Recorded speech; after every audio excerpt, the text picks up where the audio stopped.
भक्तजनों, आइए आज हम संक्षिप्त आनंद रामायण के राज्यकांड के 14वें सर्ग में प्रवेश करते हैं। जय और विजय 3 जन्मों की कथा। श्री राम जी के द्वारा प्रश्न करने पर महर्षि वाल्मीकि द्वारा अपने पूर्व जन्म की कथा का वर्णन करना। क्रौंच मिथुन के संदर्भ में महर्षि वाल्मीकि के मुख से श्लोक का प्रकट होना एवं राम नाम की महिमा। वशिष्ठ जी ने पूछा, हे ब्राह्मण, वे 2 गण कौन थे? किस प्रकार उन्हें शाप प्राप्त हुआ और कैसे उनका उद्धार हुआ? फिर यथा समय पुनः श्री राम कैसे उनका उद्धार करेंगे, इसे बताने की कृपा करे। वशिष्ठ जी के इन वचनों को सुनकर ब्रह्मा जी हंसकर उनसे बोले, हे मुने, आप सब कुछ जानते हैं, फिर भी लोगों को भी जानकारी हो जाए इसलिए मुझसे पूछ रहे हैं। अतः गणों को किस प्रकार शाप प्राप्त हुआ वह सब मैं बताता हूँ। एक बार की बात है, महाविष्णु वैकुंठ में लक्ष्मी जी के साथ आसन पर विराजमान थे। उसी समय भगवान विष्णु का दर्शन करने के लिए बड़ी ही श्रद्धा भक्ति के साथ देवताओं के वैद्य दोनों अश्विनी कुमार वहां द्वार पर पहुँचे। उन्हें देखकर द्वार पर स्थित जय तथा विजय नामक 2 द्वार रक्षक उनके समीप में गए और उन दोनों से बोले, इस समय भगवान विष्णु एकांत में स्थित हैं, अतः उनका दर्शन नहीं हो सकता है। इस पर वे दोनों बोले, विष्णु भगवान से कह दो कि हम लोग इसी समय आपका दर्शन करना चाहते हैं और द्वार पर स्थित हैं। अश्विनी कुमारों की बात सुनकर वे दोनों गण जय और विजय कहने लगे, हम अभी उनके समीप नहीं जाएंगे। वे महाविष्णु इस समय लक्ष्मी जी के साथ एकांत में स्थित हैं। इसी प्रकार से अश्विनी कुमारों द्वारा 3 बार कहने पर भी वे गण नहीं नहीं ऐसा बोलते रहे।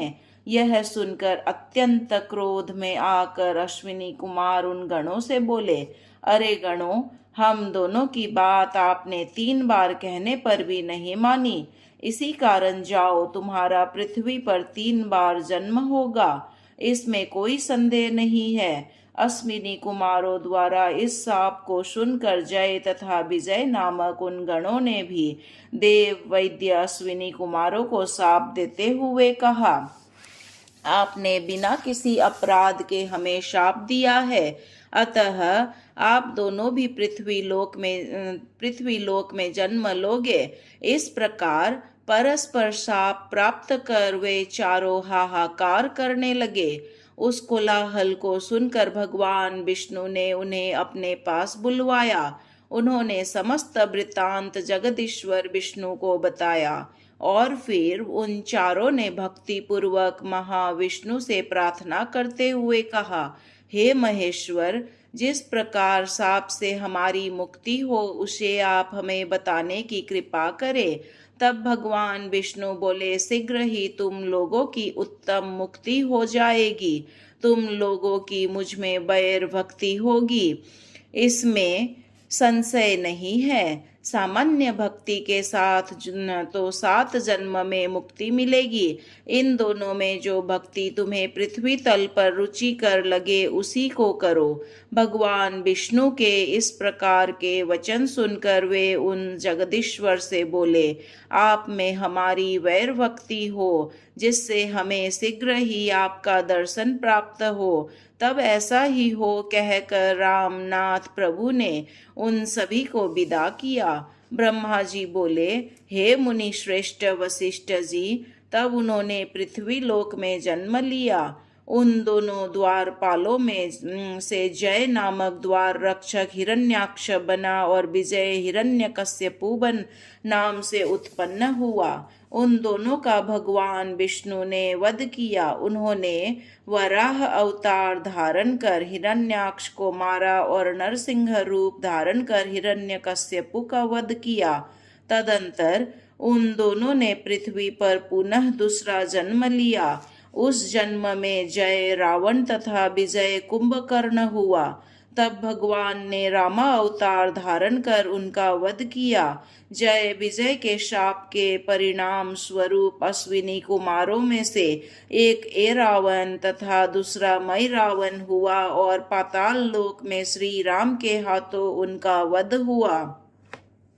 अगले तीसरे जन्म में जय नामक द्वार रक्षक शिशुपाल होगा और विजय दंत वक्त्र के रूप में उत्पन्न होगा, इसमें कोई संशय नहीं है। द्वापर युग में साक्षात विष्णु ही भगवान श्री कृष्ण के रूप में अवतार लेकर शिशुपाल तथा दंत वक्र का वध करेंगे।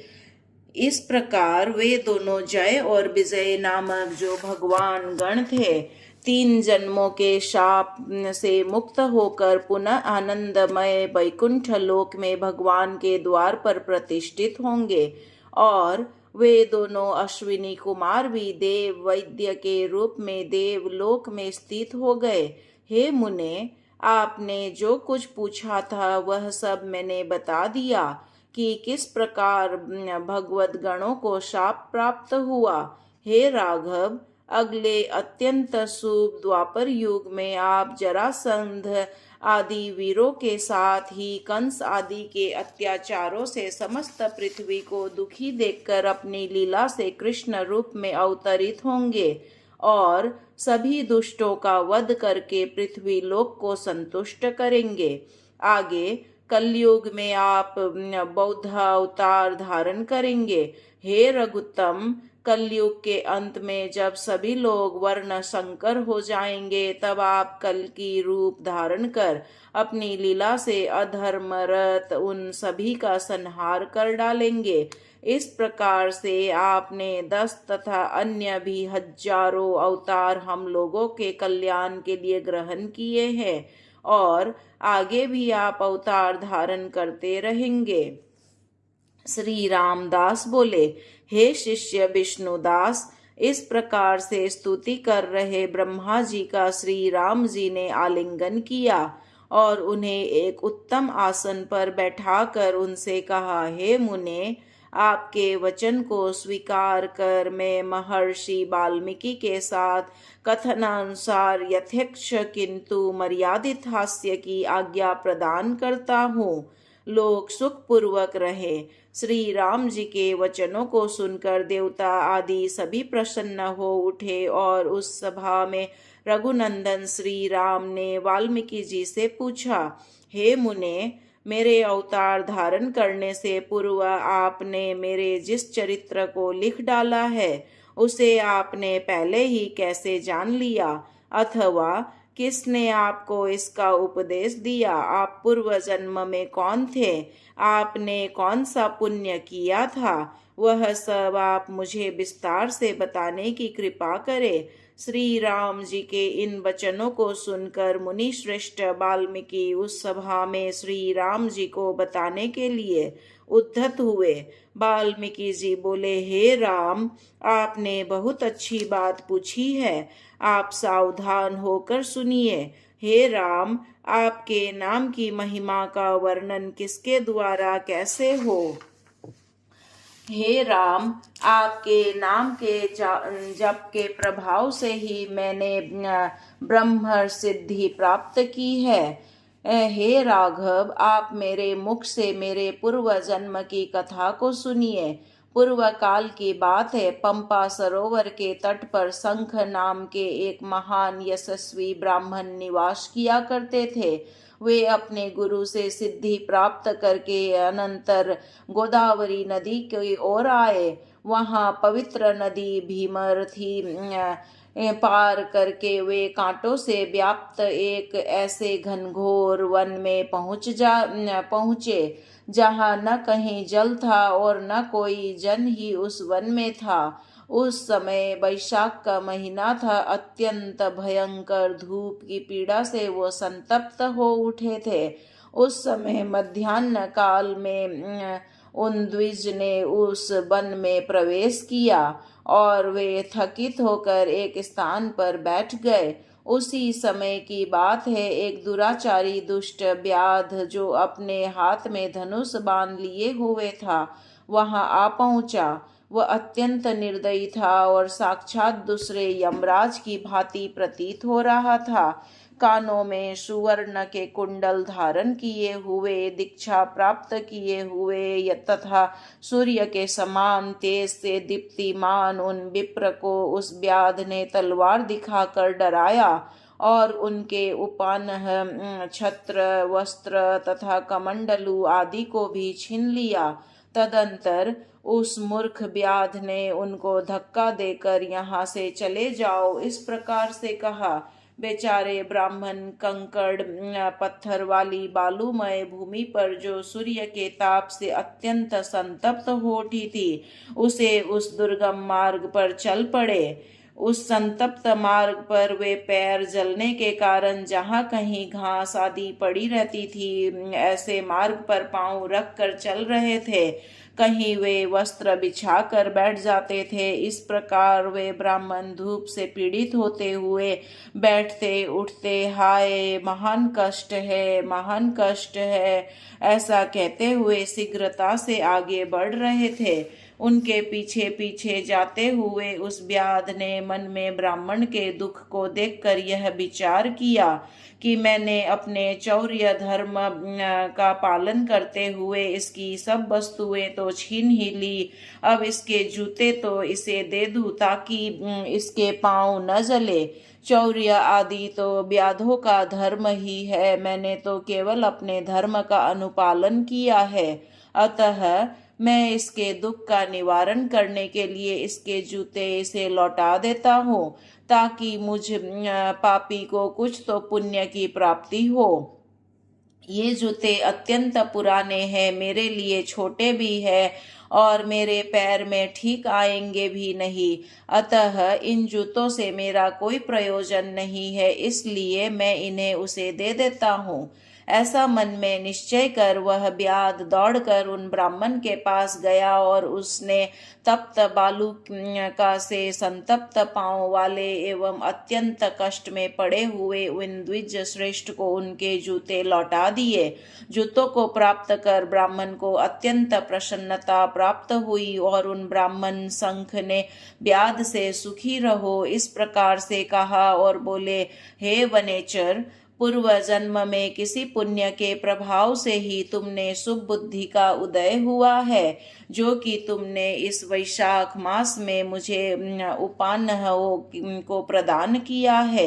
ब्राह्मण संघ के इस प्रकार के वचनों को सुनकर वो व्याध उनसे कहने लगा, मैंने पूर्व जन्म में कौन सा पुण्य किया है उसे बताने की कृपा करे। शंख बोले, इस समय धूप की गर्मी बहुत अधिक पीड़ा पहुंचा रही है। यहाँ पर न तो किसी वृक्ष की छाया है और न जल ही उपलब्ध है, अतः उस स्थान पर चलना चाहिए जहाँ छाया हो। वहां जाकर जल पीकर शीतल छाया में बैठकर मैं तुम्हारे पूर्व जन्म के पुण्य कर्म को विस्तार से बताऊंगा।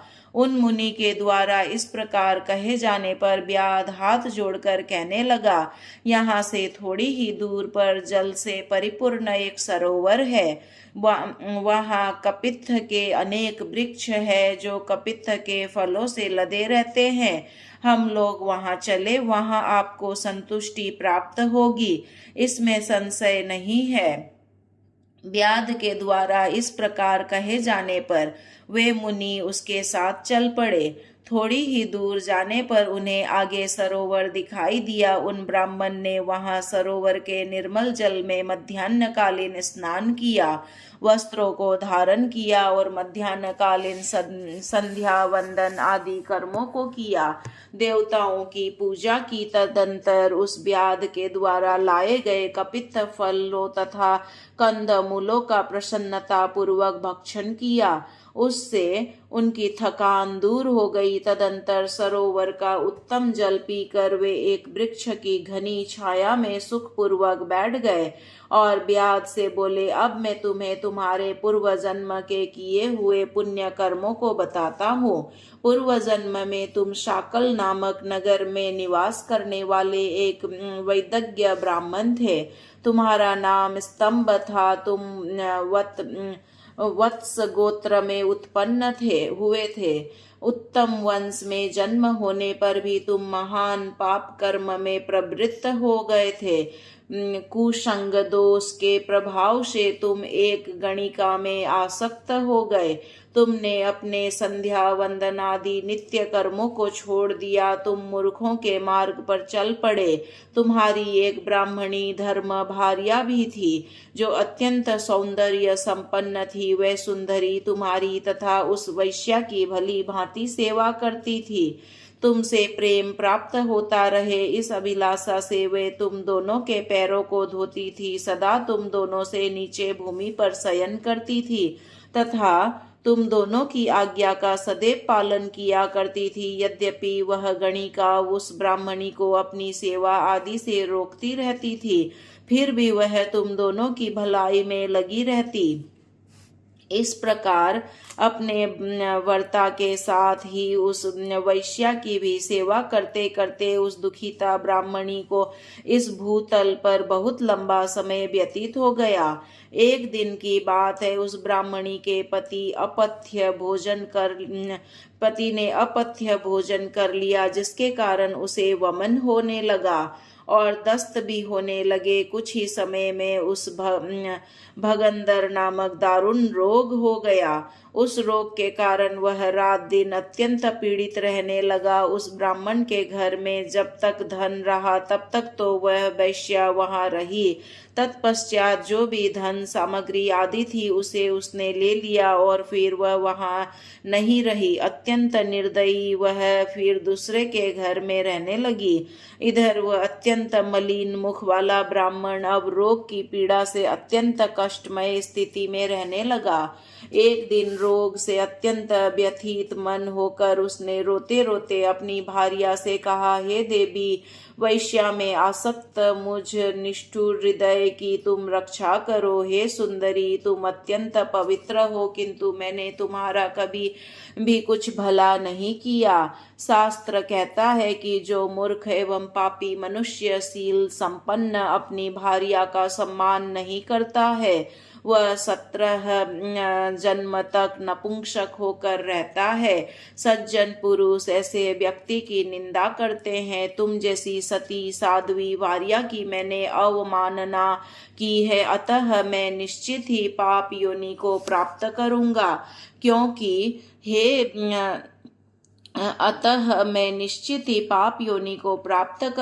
क्योंकि मैं तुम्हारे ऊपर क्रोध के मारे सदा जला करता था और सदा ही पुरुष वचन बोला करता था।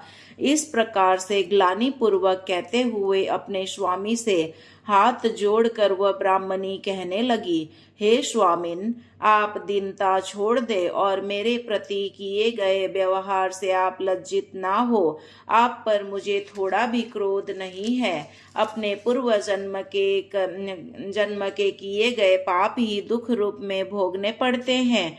जो स्त्री या पुरुष उन्हें सहन कर लेता है वह उत्तम है। मुझ पापिनी ने पूर्व जन्म में जो पाप किए हैं उन्हें भोगते हुए मुझे थोड़ा भी कष्ट नहीं है और न कोई किसी प्रकार का मुझे विषाद ही है। अपने स्वामी से ऐसा कहकर उस ब्राह्मणी ने उन्हें धीरज बंधाया और वह अपने पिता तथा बंधु बांधवों से धन मांगकर उनका भरण पोषण करने लगी। वह ब्राह्मणी रोग से आक्रांत अपने पति के शरीर में क्षीर सागर में शयन करने वाले भगवान विष्णु की भावना कर रात दिन उनकी सेवा किया करती थी और मलमूत्र आदि साफ किया करती थी।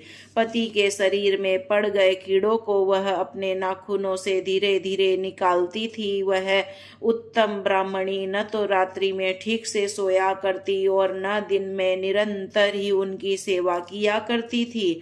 अपने पति के दुख से संतप्त एवं अत्यंत दुखी वह देवताओं से इस प्रकार प्रार्थना करने लगी, देवता मेरे स्वामी की रक्षा करो, पितरगण मेरे पति की रक्षा करे। आप सभी मेरे पति को रोग रोग से मुक्त कर दे और निष्पाप बना दे। हे चंडिका देवी, यदि मेरे स्वामी आरोग्य प्राप्त करेंगे तो मैं आपका विशिष्ट नैवेद्य अर्पित करूंगी। यदि मेरे पति अच्छे हो जाएं तो मैं गणपति जी को मोदक निवेदित करूंगी और मैं प्रत्येक शनिवार को व्रत रखूंगी।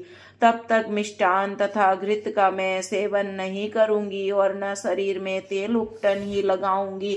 जब तक कि मेरे पति ठीक न हो जाए मैं सदा ही भूमि पर सोया करूंगी। मेरे स्वामी रोगहीन होकर स्वस्थ हो जाएं और ये 100 वर्षों तक जीवित रहे। इस प्रकार से वह ब्राह्मणी प्रत्येक दिन मनौती माना करती थी। इस बीच एक दिन देवल नाम के एक ऋषि सहसा उस ब्राह्मणी के घर आ पहुँचे। उस समय वैशाख का महीना था। प्रचंड धूप से प्रतप्त वे ऋषि उस ब्राह्मणी के घर में गए और हे स्तंभ, उस समय तुम्हारी भार्या ने तुमसे कहा कि ये वैद्य हमारे घर में आ गए हैं, वे निश्चित ही आपके रोग को दूर कर देंगे। अतः मैं उनका आतिथ्य सत्कार करती हूँ। यदि आप मुझे आज्ञा दे तभी मैं उनका सत्कार करूंगी। तब तुमने अपने धर्माचरण से परांग मुख तथा सब प्रकार की औषधियों से भी असाध्य जानकर उन मुनि का आतिथ्य करने की आज्ञा उसे दे दी। तब प्रसन्न होकर स्तंभ की भार्या ने उन मुनि देवल की भली भांति पूजा की। उसने उनके चरणों को धोकर उस जल को तुम्हारे सिर पर धारण कराया। तुम्हारी भार्या ने घाम से पीड़ित उन महात्मा देवल ऋषि को पीने के लिए पानक प्रदान किया। दिव्य पकवानों को उन्हें भोजन कराया। पंखों से सुगंधित हवा प्रदान की। इस प्रकार से तुम्हारी अनुमति पाकर तुम्हारी भार्या ने सायंकाल तक उनकी ताप जनित बाधा को दूर कर दिया। प्रातःकाल सूर्योदय हो जाने पर उन मुनि ने दूसरे ग्राम की ओर प्रस्थान किया। कुछ ही समय बीता था कि तुम्हें सन्निपात, बात, पित्त एवं कफ त्रिदोषों का एकत्र सन्निवेश ज्वर हो आया। तुम्हारी पत्नी ने सोठ, मिर्च तथा पीपल इस त्रिकुट चूर्ण को तुम्हारे मुख में डाला। उस समय कफ के प्रकोप से तुम्हारे दांत जकड़ गए थे। उसी में तुम्हारी स्त्री की अंगुली उन मिले हुए दांतों के बीच में फंसकर कट गई। तुम्हारी स्त्री की कोमल अंगुली तुम्हारे मुख में ही पड़ी रह गई। इसी स्थिति में तुम्हारी मृत्यु हो गई। मरते समय सैया में पड़े हुए तुम उस सुंदर वैश्या के चिंतन में करते करते मृत्यु को प्राप्त हुए। तुम्हें मृत्यु को प्राप्त जानकर तुम्हारी कांतिमयी भार्या ने अपने हाथों के दोनों कंकन बेचकर बहुत ही सी चंदन की लकड़ी एकत्र की और उन चंदन के काष्ठों से चिता बनाकर उस स्वाधीन चिता के मध्य में तुम्हें रख दिया। तदंतर तुम्हें नमस्कार कर श्री राम का स्मरण करते हुए उस कल्याणी ने भी देह का परित्याग कर वैकुंठ लोक को प्राप्त किया।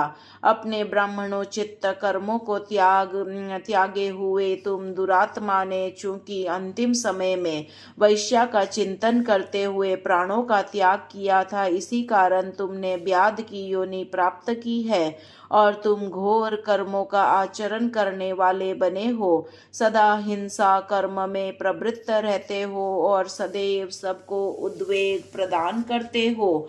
तुमने पवित्र वैशाख मास में अपनी भार्या को श्रेष्ठ द्विज के लिए पानक आदि देने की अनुमति प्रदान की थी।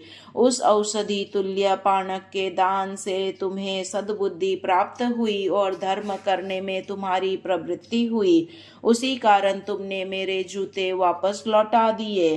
तुमने मुनि के चरणों के सर्व पाप हारी जल को अपने सिर पर धारण किया था। उसी फल स्वरूप तुम्हें इस वन में मेरा संग प्राप्त हुआ है और अपने पूर्व जन्म के पुण्य कर्मों के विषय में सुनने के लिए श्रेष्ठ बुद्धि उपजी है। पूर्व जन्म में चूंकि तुम अपनी स्त्री की अंगुली को मुख में रख कर मरे थे, उसी कारण हे वनेचर इस वन में तुम मांसाहारी व्याध बने हो। पूर्व जन्म में जो तुम्हारी भार्या रूप वैश्या थी, वह इस समय विलिनी बनी है, तुम्हारी मृत्यु सैया में पड़े पड़े हुई थी। इसी कारण इस जन्म में तुम्हें सर्वदा भूमि पर ही सोना पड़ता है। इस प्रकार से मैंने अपनी दिव्य दृष्टि के प्रभाव से तुम्हारे द्वारा पूर्व जन्म में किए गए सभी पाप कर्मों को एवं पुण्य कर्मों को तुम्हें बता दिया। अब मैं तुम्हारे अगले जन्म का वृतांत बताता हूँ, तुम उसे भी सुनो। आगे चलकर कृणु नाम के एक मुनि होंगे। वे एक सरोवर के तट पर अन्नादि भक्षण रूप व्यापार का त्याग कर अत्यंत उग्र तपस्या करेंगे। तपस्या पूर्ण हो जाने के अनंतर उनके नेत्रों से तेजोमय रस प्रवाहित होने लगेगा। उस तेज को ऋतु कालापन्न एक सर्पिणी ग्रहण कर लेगी। ऋषि के पुण्य प्रताप से उस सर्पिणी के उदर से तुम्हारा जन्म होगा। उस समय किरात तुम्हारा पालन पोषण करेंगे, अतः तुम किरात ही कहलाओगे। तुमने चूंकि ग्रीष्म के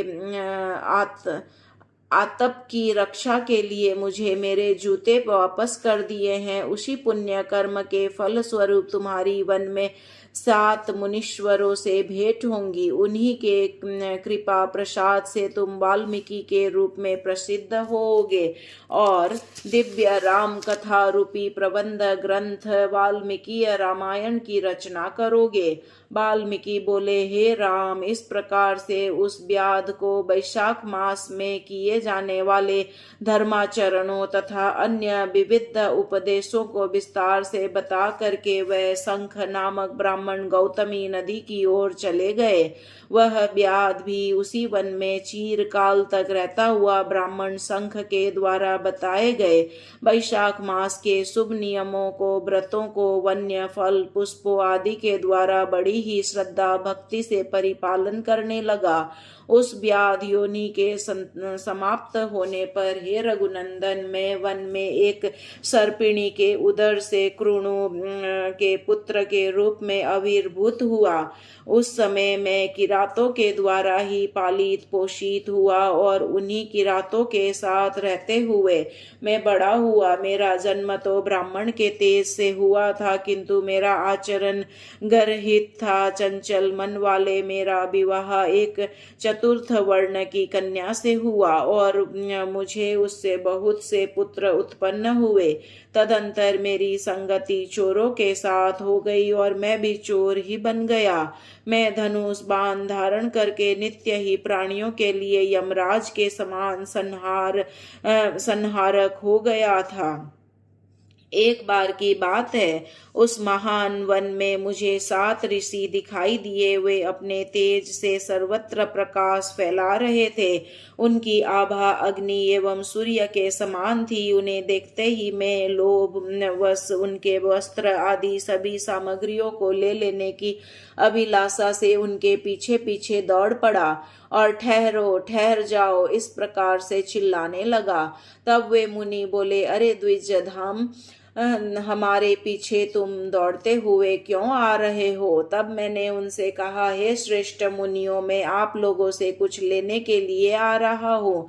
घर में मेरे बहुत से पुत्र तथा स्त्रियां हैं, वे सभी भूखे हैं। उनके संरक्षण के लिए मैं वन तथा पर्वतों में घुमा करता हूँ। यह सुनकर निश्चिंत से उन मुनियों ने मुझसे कहा, जाओ और अपने घर वालों से यह पूछो कि जो मेरे द्वारा तुम लोगों के भरण पोषण के लिए पाप का संचय किया जाता है, उस पाप के तुम भी भागी हो कि नहीं, ऐसा तुम सभी से अलग अलग पूछना। यह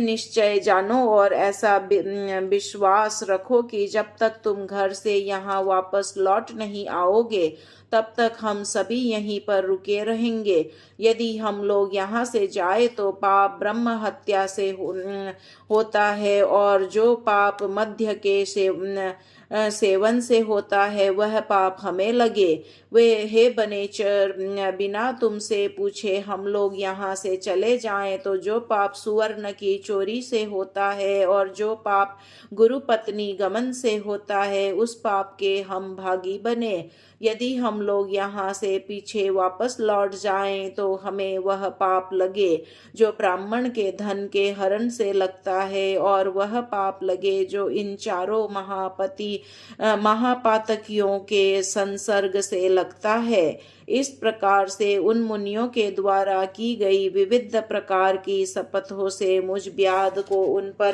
पूर्ण विश्वास हो गया, और ठीक है ऐसा ही करता हूँ ऐसा कहकर मैं अपने घर को चल पड़ा। वहां मैंने मुनियों के द्वारा जो बात कही गई थी सभी पुत्रों तथा स्त्रियों से अलग अलग पूछी।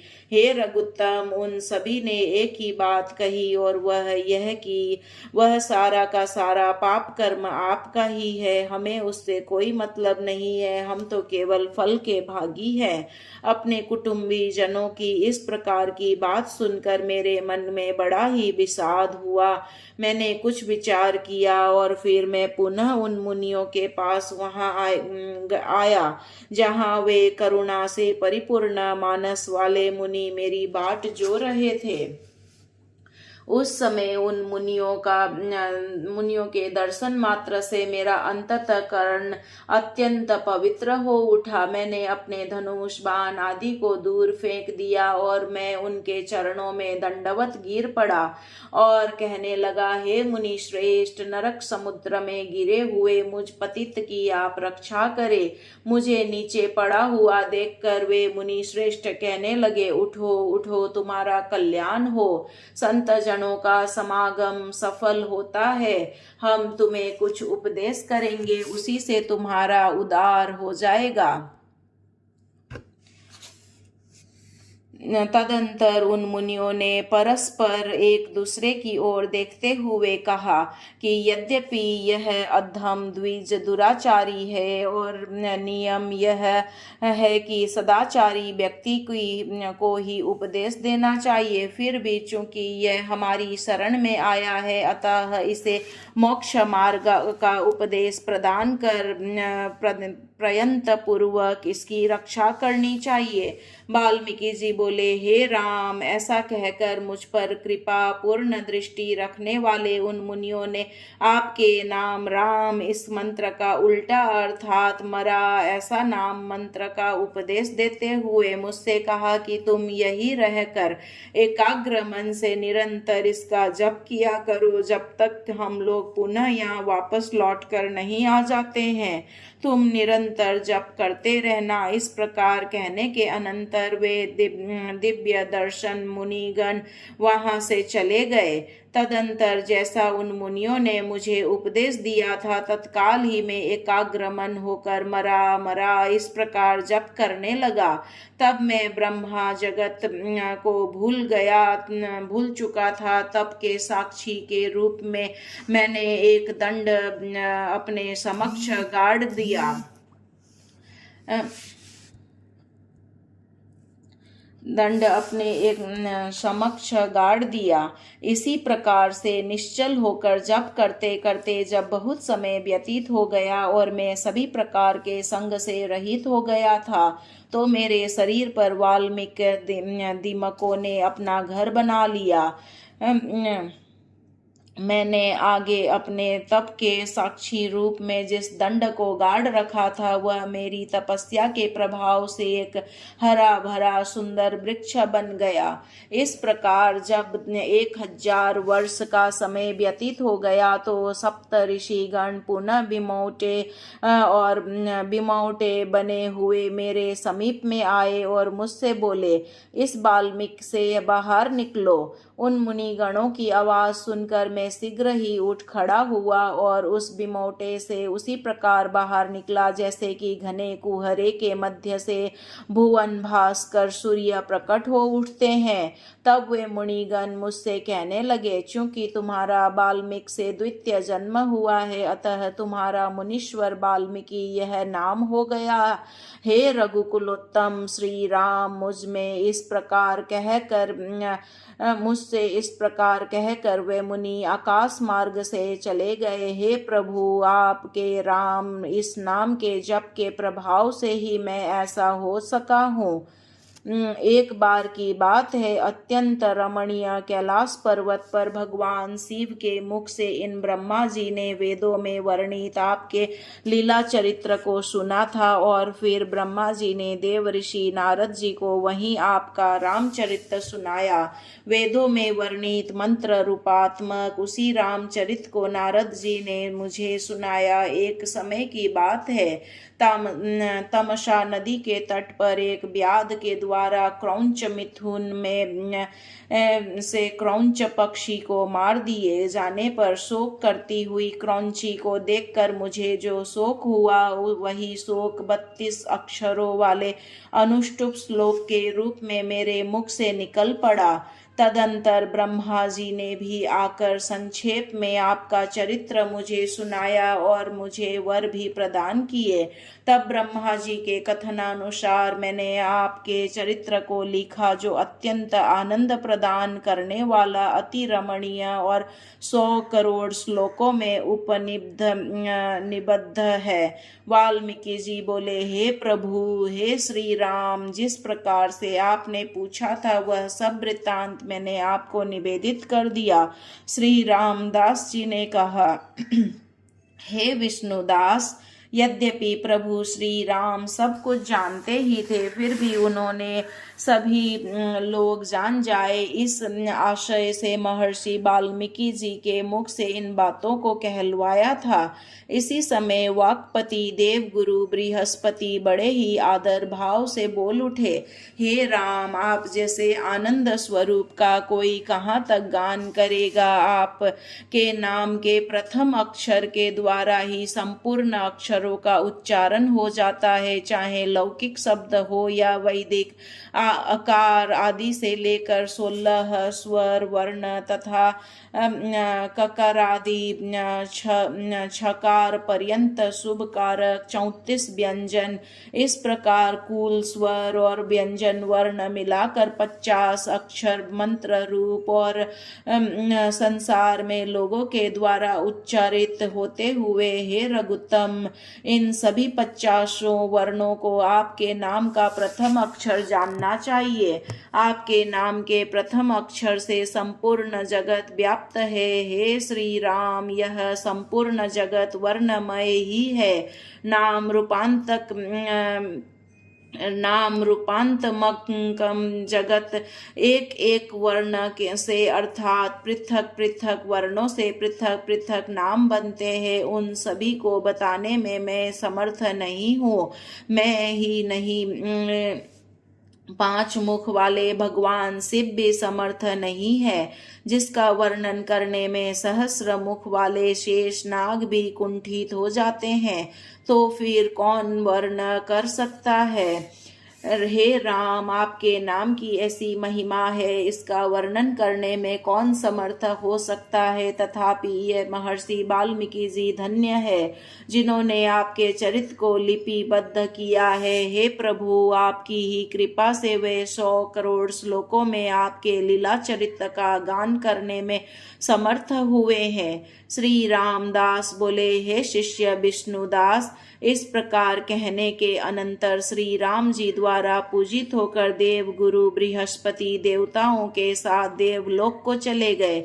ब्रह्मा जी भी श्री राम से अनुमति प्राप्त कर सत्यलोक को चले गए। महर्षि वाल्मीकि ने चित्रकूट में स्थित अपने आश्रम की ओर प्रस्थान किया। तब से लेकर सभी लोग अत्यंत प्रसन्नता पूर्वक मर्यादित रूप में यथेच्छ हंसने लगे और संसार में फिर से सभी मंगल कर्मों तथा उत्साहमय कर्मों का पुनः आरंभ हो गया।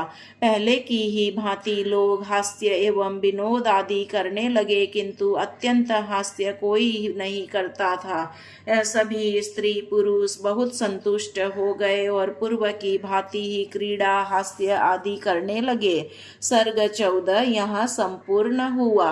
श्रीमन्नारायण नारायण नारायण, भज मन हरि नारायण नारायण नारायण।